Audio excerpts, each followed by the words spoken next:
Mas eu ia te perguntar o seguinte, você como agora está se sentindo à vontade para expressar as suas opiniões, como é que você reage a essas diversas matérias que saem em blogs do PT, da esquerda, pessoal aí te criticando, dizendo que você enriqueceu, dizendo que você... todas aquelas histórias, né, envolvendo o roubo de mensagens.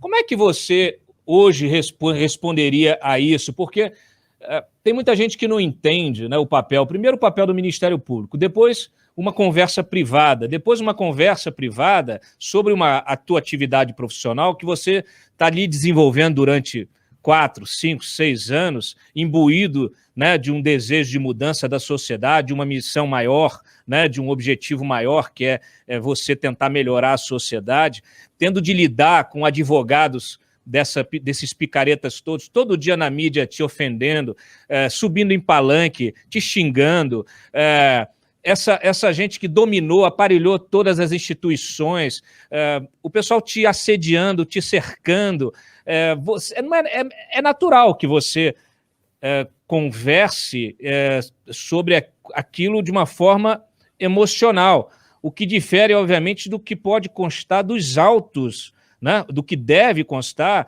dos autos de um processo, de uma denúncia, né, de uma acusação. É muito diferente, né? É como violar, como eles tentaram violar o meu sigilo também, telefônico, violar sigilo de conversas que nós podemos ter aqui no dia a dia de trabalho, eu, Diego, os demais repórteres aqui, daquilo que a gente ouve, daquilo que a gente acha que pode ser uma pista de uma apuração, etc., e daquilo efetivamente que a gente publica, né? A gente só publica aquilo que a gente pode provar, né? Então é muito diferente de quando você pega uma conversa privada de coisas que você faz, especulações, etc. e tal. Eu acho que você hoje está livre para falar e para comentar tudo isso. O Sérgio Moro, no livro dele, abriu o verbo. Eu queria que você abrisse aqui também. Cláudio, é uma baboseirada. Esse discurso que foi construído deles, veja que nem eles dizem que lá tinha qualquer prova de inocência de ninguém. Ninguém usa aquelas supostas mensagens que foram obtidas por criminosos, que pode ter passado por todo tipo de adulteração, que já tem laudo da Polícia Federal falando que não tem como mostrar a autenticidade daquilo. Aquelas mensagens não foram usadas nem por eles para dizer que lá tem prova de inocência de alguém, não foram usadas nem por eles para dizer que teve forja de prova, que alguém foi condenado de modo indevido, não. Aquelas mensagens são usadas para quê? Para dizer que houve supostos excessos, por meio de interpretações deturpadas, por meio da deturpação do contexto, deturpação das mensagens, de interpretações. Eles buscam dizer que houve supostos excessos. Mas, gente, se houvesse suposto excesso, tudo que a gente faz é registrado nos autos. Está lá nos inquéritos, está lá nos processos administrativos, tudo que a gente faz é registrado. Se tivesse qualquer excesso, qualquer coisa, qualquer ilegalidade, eles iam lá, iam olhar os processos e iam mostrar aqui uma ilegalidade, aqui inquérito, uma ilegalidade.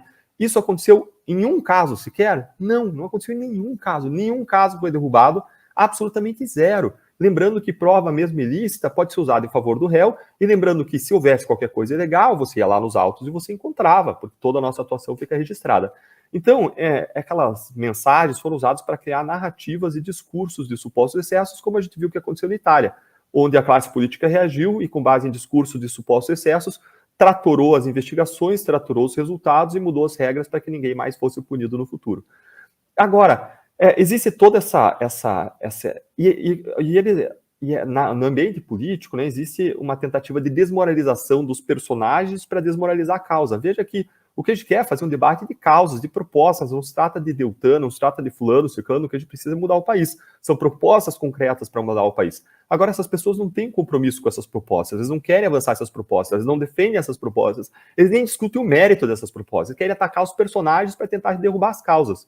E agora, o nosso desafio é a gente sempre chamar atenção para as causas, que é o que importa, e se a gente for parar a nossa carruagem cada vez que um cachorro latir para ela, a gente não vai chegar ao nosso destino. Eu estava ouvindo um mentor da minha vida, um dos meus mentores, semana passada, e ele me disse o seguinte, ele me disse, Deltan, você vai sofrer muitas críticas. Não olha para quem te critica, não fica olhando para quem te critica. É claro que é saudável você refletir, agora vai ter muita gente que vai te atacar para te atacar. não olha para esse lado de quem está criticando, olha para as pessoas que estão dispostas a te seguir, olha para as pessoas que querem a mudança, que estão dispostas a encampar a transformação, olha para essas pessoas e caminha olhando para essas pessoas. E esse é o desafio das nossas vidas. Tem muita gente querendo a mudança contra a corrupção, 80% das pessoas, 80%, gente, você não tem consenso em relação a isso em outras causas, 80% das pessoas queriam a continuidade da Lava Jato, 80% dos brasileiros entendem que eles têm um papel a desempenhar contra a corrupção. E o que a gente tem que fazer? Alimentar essas pessoas. Alimentar com informação, alimentar com visão, alimentar com perspectivas, alimentar com esperança, alimentar com força, ensinar caminhos, mostrar quais caminhos os outros países viveram.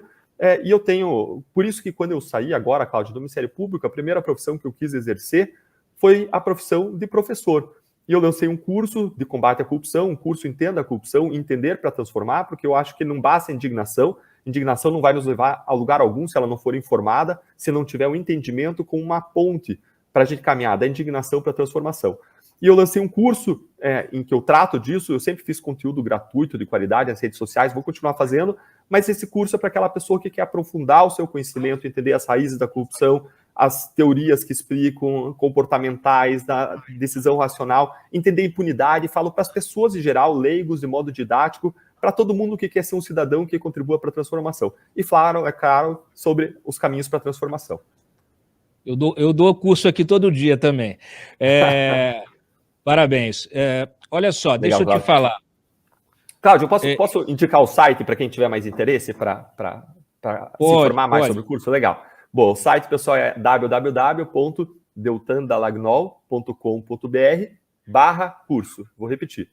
deltandalagnol.com.br/curso. A gente está com uma promoção de Black Friday até o dia 3.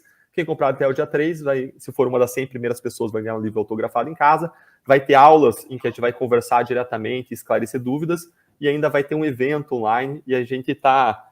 e tem, pessoal, o link do nosso curso, aqui o meu pessoal está avisando, o link do curso está na nossa bio lá do Instagram, está na bio do Facebook. Vá lá e que a gente possa também ter essa jornada lá em ambiente, né? A tecnologia nos permite hoje ter o contato direto com os alunos. Eu sempre ensinei as universidades, agora a gente pode ter o contato direto com as pessoas e ensinar pela tecnologia sem intermediários, né? Então, quem tiver interesse, está lá, vai ser bem bacana caminhar com vocês lá também. Vou transformar isso aqui num talk show para vocês vêm aqui vender o seu jabá aqui. O Guru teve aqui também divulgar o livro dele. Tá tudo bem. Eu queria te perguntar, já vou passar a palavra, Diego, para você, eu só queria só um complemento dessa tua resposta em relação aos hackers.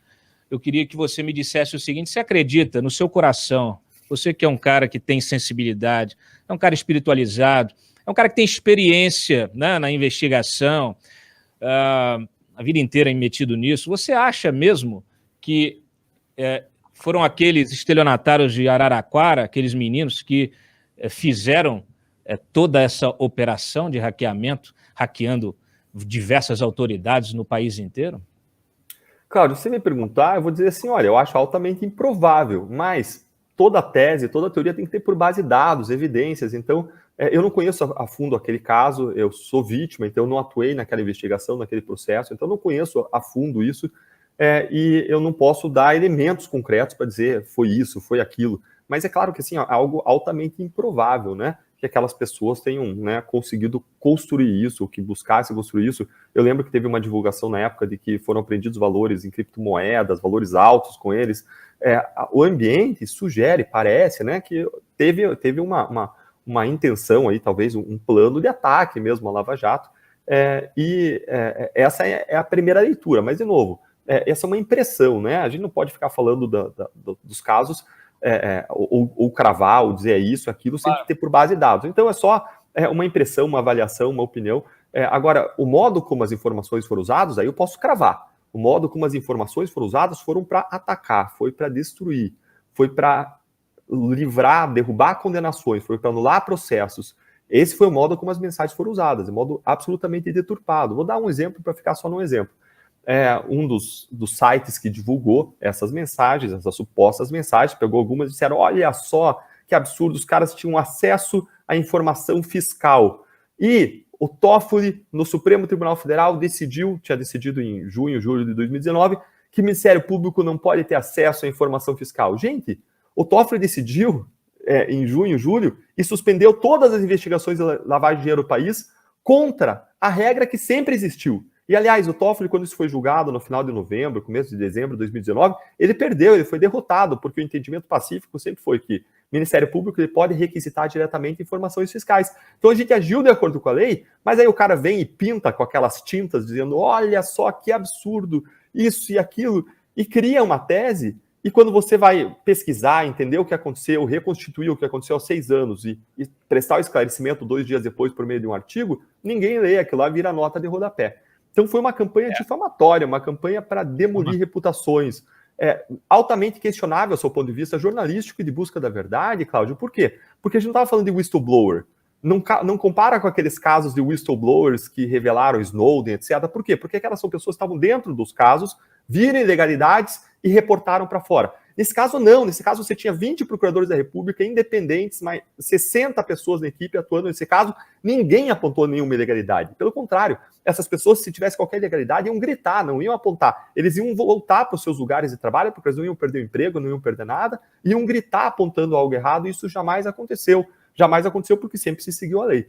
Mas então, se surge esse material hackeado, sem prova de autenticidade, usado de modo deturpado, e eles usam isso para fazer uma campanha difamatória, um assassinato moral, uma tentativa de assassinato moral, mas a conclusão é, não venceram. Eles criaram um ambiente político para retaliação, essa retaliação ela ia vir de todo modo, eles podem ter reforçado o coro dessa retaliação.